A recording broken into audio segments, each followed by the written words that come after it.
A partir de ahora recién Aldo, cuando empiecen a ver la luz rojita, cuando vean la luz roja de grabando, ahí entonces ustedes van a poder poner su nombre y apellido como asistencia, por favor. Bueno,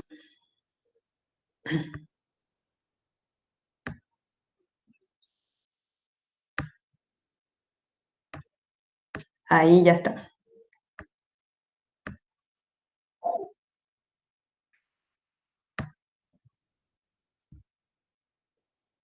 ¿Están viendo, si alguien me puede hacer el retorno, están viendo la diapositiva? Sí, doctora. Dale, gracias. Vamos a hacer entonces la presentación de este capítulo. Conmigo van a hablar sobre carbohidratos y el metabolismo tanto en no rumiantes como en rumiantes, ¿verdad? Esta es la base. Luego de los conceptos básicos que le dio la doctora Dila, conmigo van a empezar con el primer nutriente que representa a los glúcidos o carbohidratos, ¿verdad? ¿Por qué se llaman carbohidratos? Porque el primer carbohidrato en ser aislado fue la glucosa. Entonces, la fórmula de la glucosa contenía 6 moléculas de carbono, 12 de hidrógeno y 6 de agua. Y al ser su fórmula simplificada, al simplificarse la participación de esos componentes, quedaba carbono H2O. Entonces, quedaba carbono y agua y por eso es que recibieron en primer término la denominación de carbohidratos. Pero hoy se sabe que los carbohidratos no solamente están formados de esa forma, ¿verdad? O sea, están formados de carbono y hidrógeno y oxígeno en la proporción de el agua, sino que hoy podemos encontrar algunos que tienen aldehídos o bien cetonas como radicales y forma parte de los carbohidratos o los glúcidos, ¿verdad? En esta diapositiva vemos su distribución. Vemos que en las plantas encontramos un 75% de los carbohidratos. ¿Por qué es importante saber en qué parte de la naturaleza nosotros conseguimos a los carbohidratos? Doctora, permiso. Sí, no No sé. está pasando la diapositiva. Ah, bueno, espera que un ratito.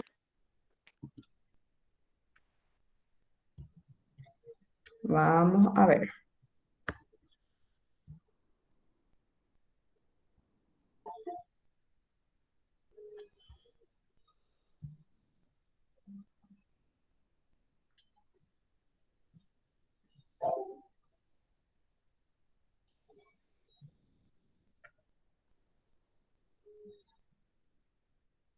Ahora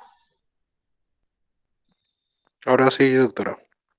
empieza con ¿dónde se encuentran? ¿Se ve eso? Sí, Bueno, entonces gracias por el retorno. Gracias, gracias. En la grabación voy a saber quién sos. Eh, ¿Dónde se encuentran? En mayoría, como fuente de carbohidratos, tenemos a las plantas, ya que el 75% de su composición está formado por los glúcidos o los carbohidratos. ¿Cuál es su elemento? ¿Cuál es el elemento que representa los carbohidratos dentro de la planta? Es la celulosa, ¿verdad? Que la celulosa, a los fines de la alimentación de los monogástricos, de repente es una estructura insoluble y que lo que hace es cumplir una función mecánica dentro de la planta, le da la estructura, o sea, la firmeza. Pero dentro de la planta, en sus contenido intracelular, están los componentes de reserva energética, como ser el que más conocemos, el almidón. ¿Verdad?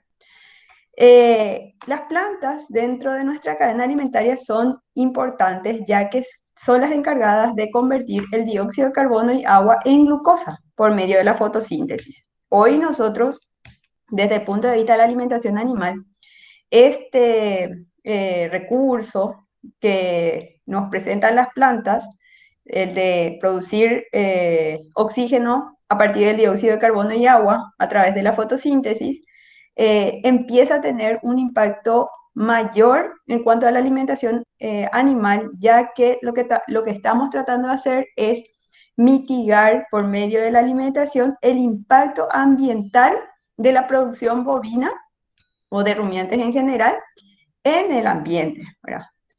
Lo que estamos escuchando mucho es que los países del primer mundo están atacando a nuestra producción, porque somos un país agropecuario, específicamente a la producción de carne, donde la carne es un producto nutritivo que cumple o suple una necesidad básica, que es la alimentación, diciendo de que la producción de carne es ambientalmente favorable por la gran producción de dióxido de carbono y metano. Entonces, hoy el desafío de los países de las Américas, específicamente nosotros que somos grandes productores de carne, es ver cuáles son los alimentos realmente de impacto ambiental positivo, ¿verdad? Entonces, si yo ya sé que en las plantas voy a encontrar fuente de energía representada por los carbohidratos, ahora lo que estoy buscando es ver cuál de esas plantas realmente me conviene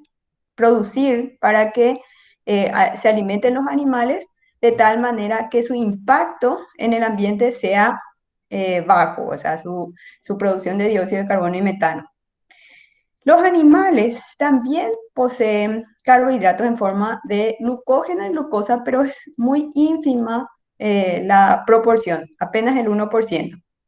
Así como las bacterias también tienen carbohidratos en sus membranas, en su composición.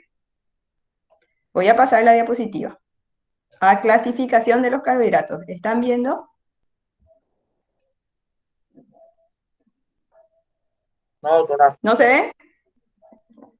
No, no pasa, doctor. A ver.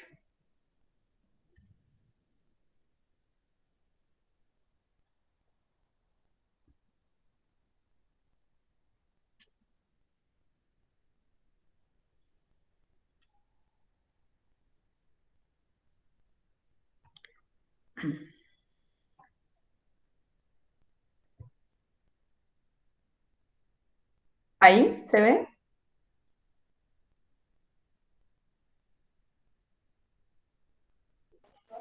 Ahora sí, doctora.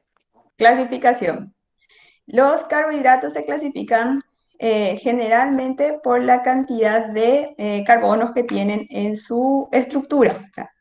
Están los monosacáridos, que son aquellos que tienen, están compuestos solamente de carbono y pueden tener radicales aldehídos o cetosas, y según otra vez la cantidad de carbonos que tengan, pueden ser, si tienen 3 carbonos, triosas.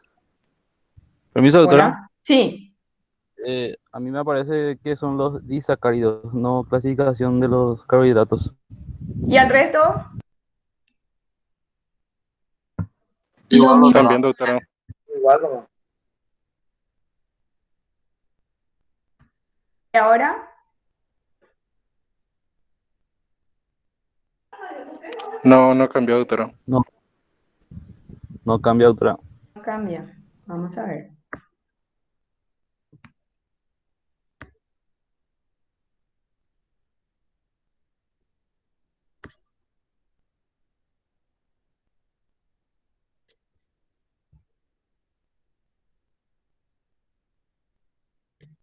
Y en esta forma le aparece. Ahí sí, doctora. Así voy a presentar porque no sé por qué la presentación me anula. Vamos a ver si con esto, si así es más ágil. Clasificación de los carbohidratos. Entonces, pueden ser monosacáridos si solamente tienen azúcares en su composición, ¿verdad? Y depende de la cantidad de carbonos. Están los que tienen 3 carbonos, 4 carbonos, 5 carbonos, 6 carbonos, 7 carbonos. Los más utilizados o estudiados dentro de la alimentación animal son los de 6 carbonos, ¿verdad? Y vamos a ver enseguida quiénes son. Después están los oligosacáridos, que tienen a partir de 2 moléculas de carbohidratos hasta 8 unidades de azúcares o glúcidos, o sea, la unión de 2 hasta 8. Y luego están los polisacáridos que tienen más de 8 unidades de azúcares, o sea, están unidos, las moléculas, los monosacáridos están unidos por enlaces glicosídicos, formando cadenas largas de carbohidratos que pueden tener moléculas de carbohidratos iguales, que son los homopolisacáridos, o bien pueden estar alternados con otros elementos que son los heteropolisacáridos. Homo es igual, hetero es diferente. Ahora nos vamos a los disacáridos. ¿Están viendo? Sí, doctora. Bueno, los disacáridos Sí, doctora. corresponden entonces a la clasificación de oligosacáridos. Oligosacáridos estaban compuestos de 2 a 8 moléculas de azúcares. Pueden ser la famosa sacarosa, ¿verdad? Que es la unión de glucosa más fructosa, que es el azúcar de las frutas, la lactosa, que es la unión de 2 moléculas, o sea, de una glucosa más la galactosa, que es el azúcar de la leche, la maltosa, que son 2 moléculas de glucosa, y la celobiosa, que son también 2 moléculas de glucosa, pero que tienen una formación diferente, mientras que la maltosa es alfa de glucosa, la celobiosa es beta de glucosa. Pasamos a polisacáridos. ¿Están viendo? Sí, Sí, doctora. doctora. Qué bueno.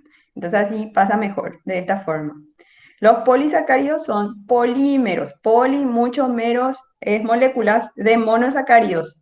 Uniones de monosacáridos unidos por enlaces glicosídicos. ¿Cuándo es un polímero? Cuando tiene más de 8 moléculas unidas. A partir de 9 moléculas ya estamos hablando de un polisacárido.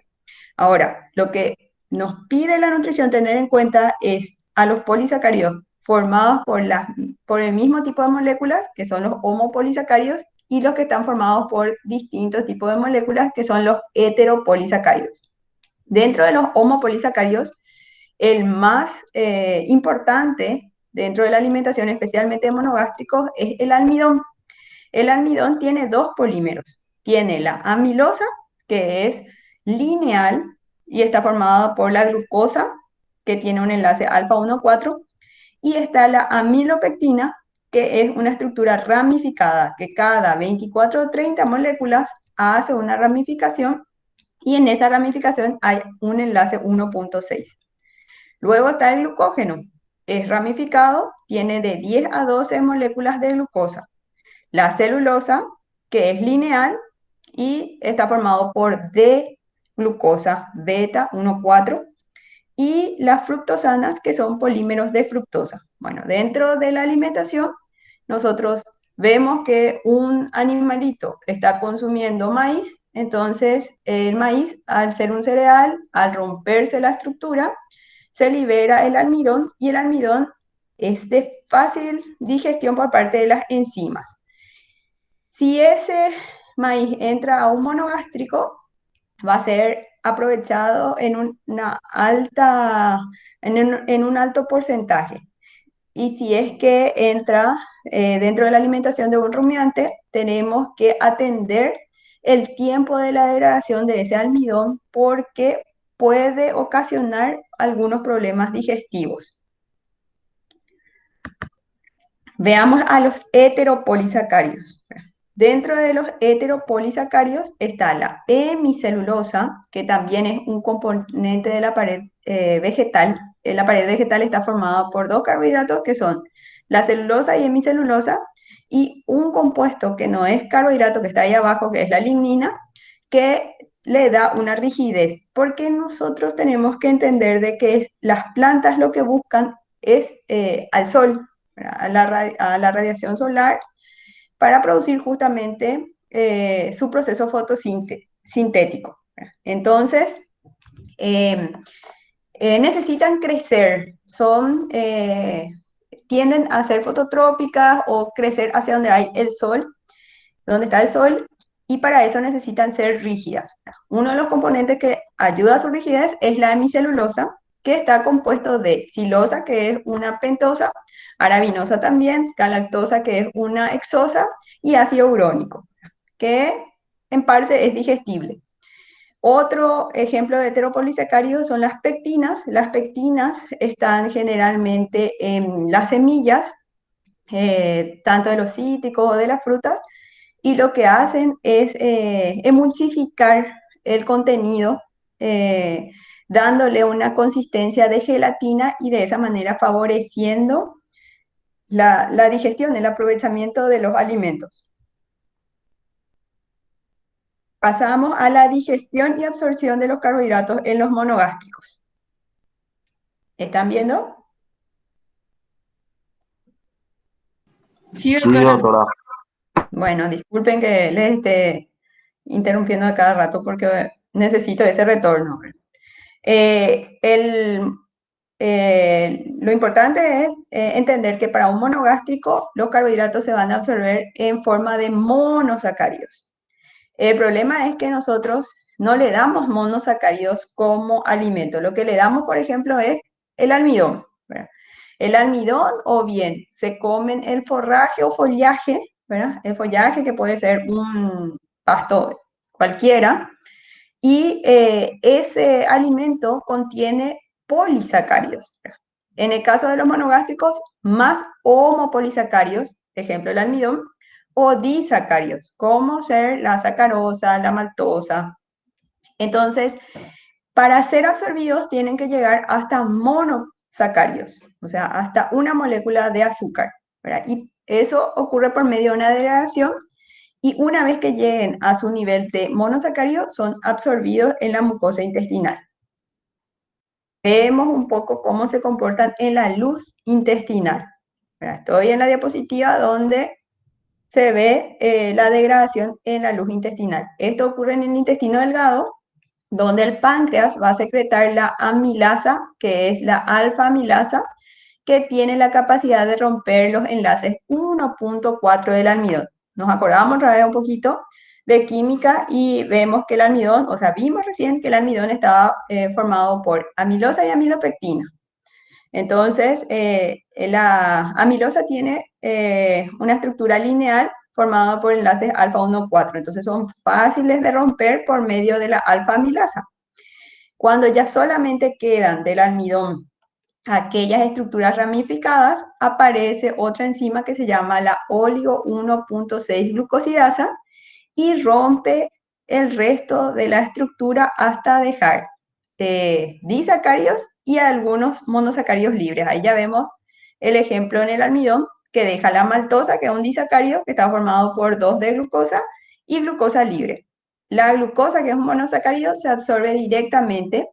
Sin embargo, la maltosa va otra vez a ser desdoblada en el borde del cepillo de el intestino hasta 2 de glucosa, y allí empieza su absorción.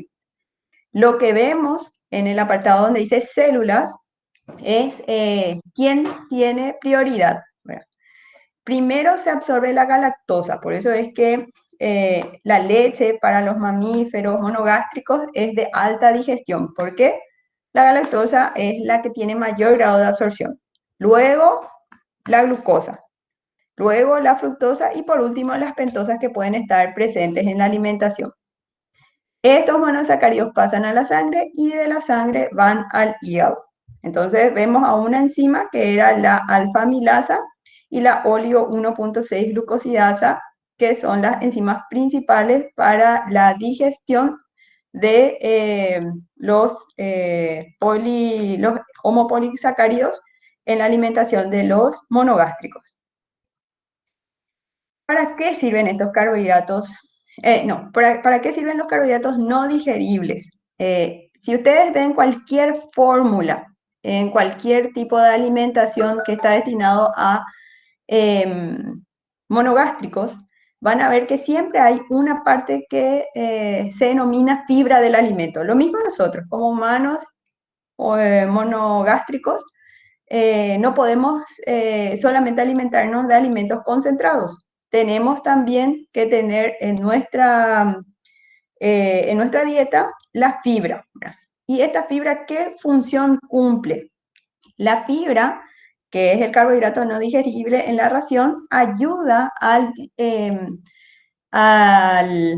¿cómo es? A la velocidad, a aumentar un poco la velocidad del tracto digestivo, así como la expansión de la luz. Se forma un volumen en la luz intestinal, distiende la pared intestinal y con eso ayuda a que haya mayor secreción, se estimule el peristaltismo y haya un tránsito intestinal que sea saludable. Entonces, ninguna ración de alimentos carece de fibra, por más de que sean monogástricos.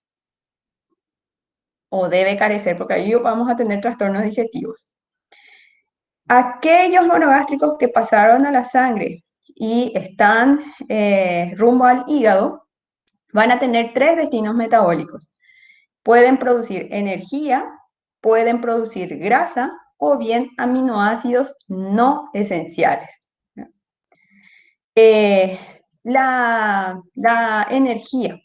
La energía se va a producir por medio de la glucólisis, que es la lisis de la glucosa que se da en todas las células, ¿verdad? Y ayuda a producir las moléculas energéticas ATP. Como nuestra actividad energética es limitada, más todavía que generalmente esos animalitos que están destinados a la producción, como ser cerdos, aves, mismo los rumiantes, están siendo estabulados o confinados y se evita de que gasten energía porque el gasto energético resta tiempo a la terminación de estos animales para la producción. Mucho de ese carbohidrato que ingirieron va a pasar la etapa de producción de energía y va a ser destinado a la producción de grasa o bien a la formación de nuevo tejido, como ser músculo, porque va a estimular la producción de los aminoácidos que no son esenciales. En el caso de los monogástricos, sí o sí, cuando vean proteínas van a ver que nosotros debemos de proporcionar aminoácidos esenciales. El cuerpo es tan sabio para todos, ¿verdad? Que es capaz de tener sus respuestas según al nivel de azúcar en sangre que se presenta, ¿verdad? Hay procesos de glucogénesis que se dan en la hiperglucemia que ayuda a convertir la glucosa en glucógeno, ¿verdad? Glucogénesis es la formación del glucógeno.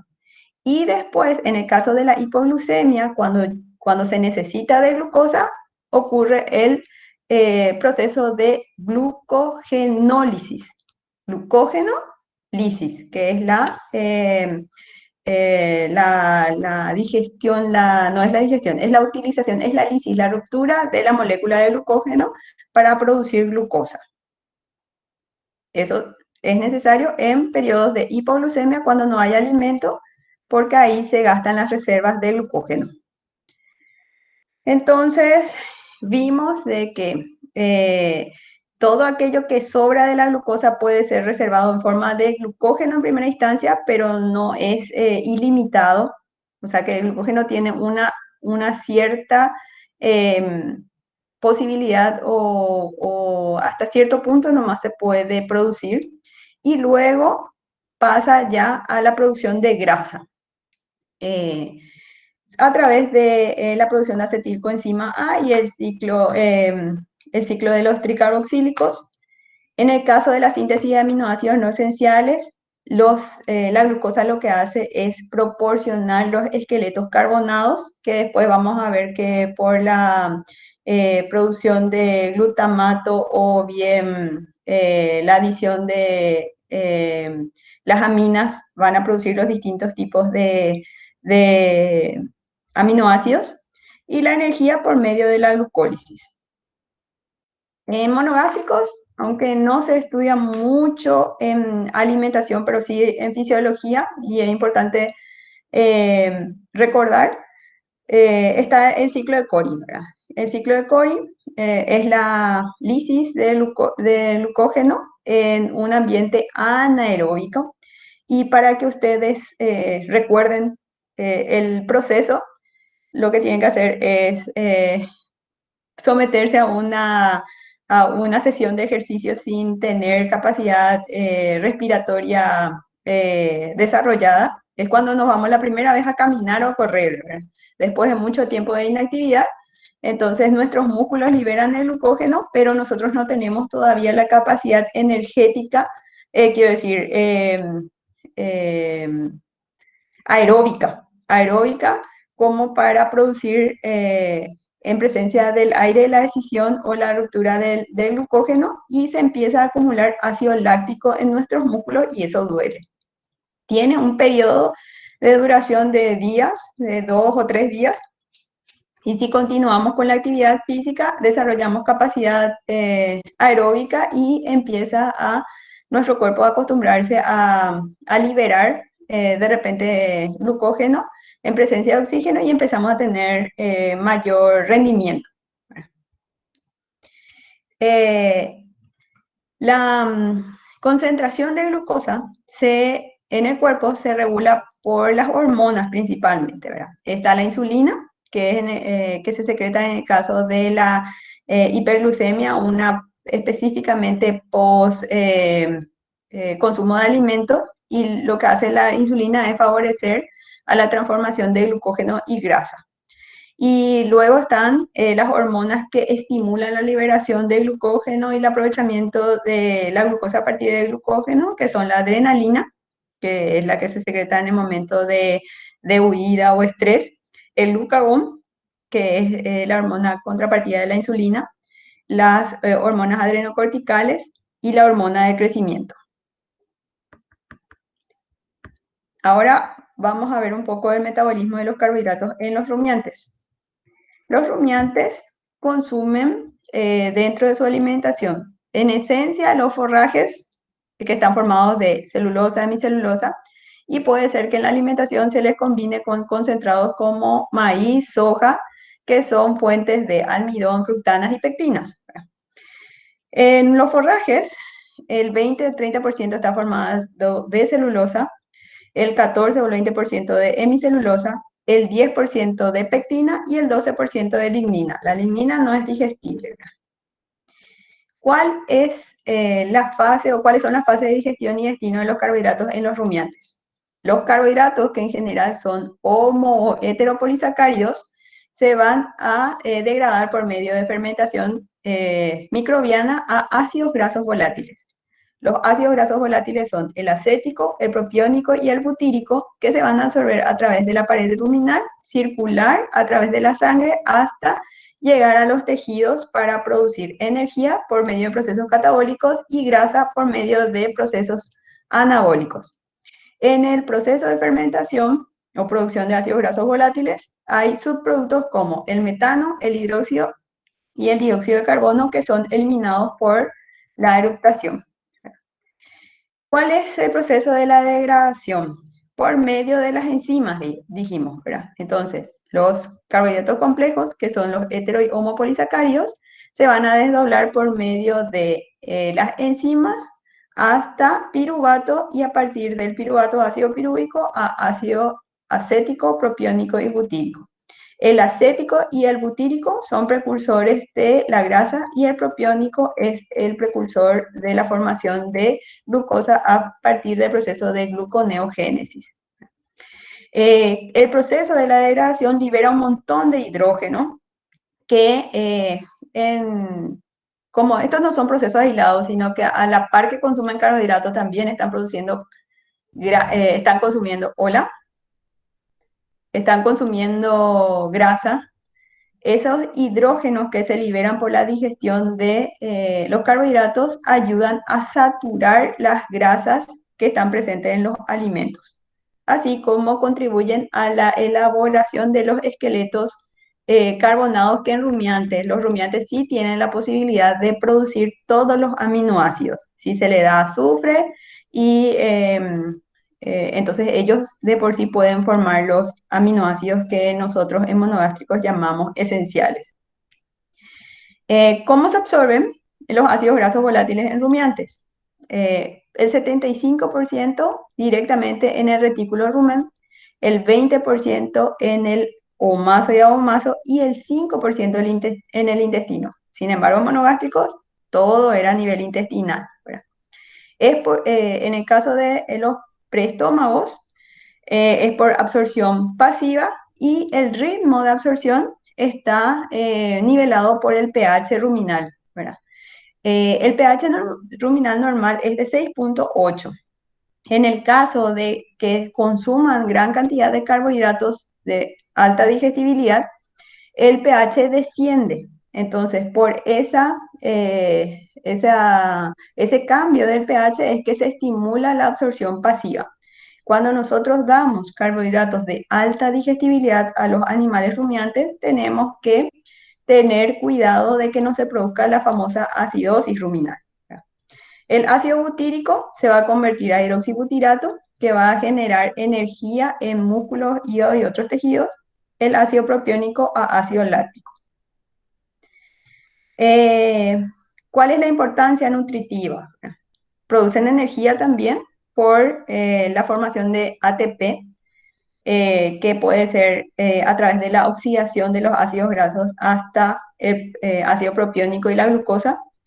Y es importante también mencionar en rumiantes que la distribución o porcentaje de producción de ácidos grasos formados depende de la composición de los alimentos. Si hay una gran cantidad de concentrados en la ración, se estimula la producción de ácido propiónico. Sin embargo, si la ración está formada principalmente de forrajes, es ácido acético. Bueno, si el alimento experimenta una molienda o granulaciones, se estimula la producción de ácido propiónico. Y siempre que nosotros estamos dando un exceso de carbohidratos en la ración, una de las formas más prácticas de utilizar a los carbohidratos en la ración para producir energía es, por ejemplo, la adición de melaza a los alimentos hiperproteicos, ¿verdad? El uso de la urea.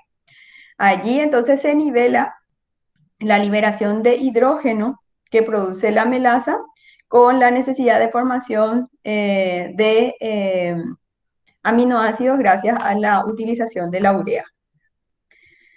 El propiónico se va a oxidar por medio de la glucólisis una vez que se haya formado, o bien se puede oxidar directamente a través del ácido propiónico para producir energía.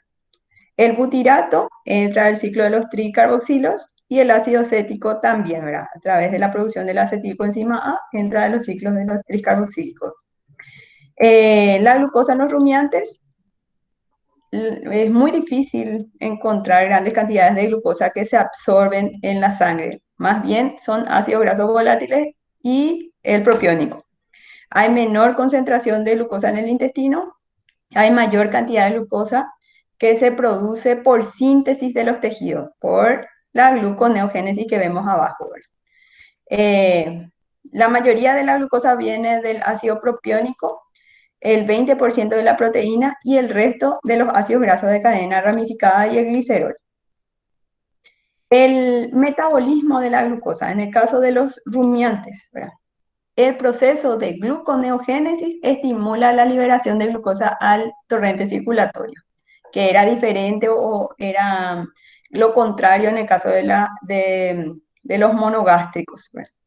La insulina y el glucagón van a ayudar a controlar la homeostasis, así como los rumiantes, quiero decir, como los monogástricos, pero la insulina va a reducir la producción de glucosa a partir del ácido propiónico y va a estimular su utilización por medio de los tejidos periféricos. La insulina en el monogástrico ayudaba a sacar la glucosa de la sangre y almacenarla en los tejidos.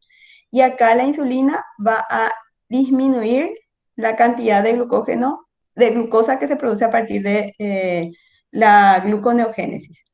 El glucagón va a contrarrestar los efectos de la insulina y va a promover o va a estimular el proceso de gluconeogénesis y la liberación de glucosa a partir del glucógeno del hígado. La hormona de crecimiento también va a ayudar a la producción de glucosa y actuar de manera similar al glucagón. Bueno, hasta ahí es nuestro contenido. Eh, este capítulo lo que trata de hacer es mostrarnos un poco, hacer un poco eh, una vista o un repaso de lo que fue nuestra clase de química en los primeros años, entre el primer y segundo año. Hay mucha química y fisiología que son necesarias para poder hacer alimentación, bromatología y nutrición animal, ¿verdad? Nosotros asumimos que estas son clases de repaso. Entonces, necesitamos que ustedes vayan repasando según el texto que ya tienen disponible. Tengo 35 eh, presentes. Voy a necesitar que nuevamente vayan comentando sus nombres y apellidos. La mayoría hizo ya comentarios, pero necesito que hagan sus comentarios para que vaya registrándose su presencia. Entonces, eh, exactamente, que antes de retirarse, con esto prácticamente finalizamos y está disponible en la plataforma el material. El libro que yo utilicé para armar esas diapositivas es de Aaron Mondi, de Nutrición Animal. Y, ¿qué más? Hay una pequeña tarea de autoevaluación para ver si es que pueden, si pueden entonces reforzar un poco el texto por medio de completar ese cuestionario. ¿Preguntas?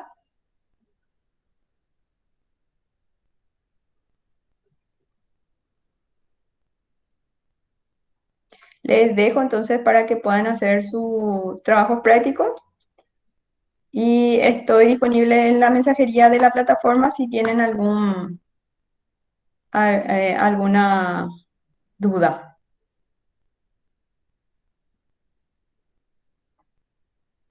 Gracias, doctora. Dale, dale. Aquellos que ya se Gracias, pusieron doctora. presentes, entonces,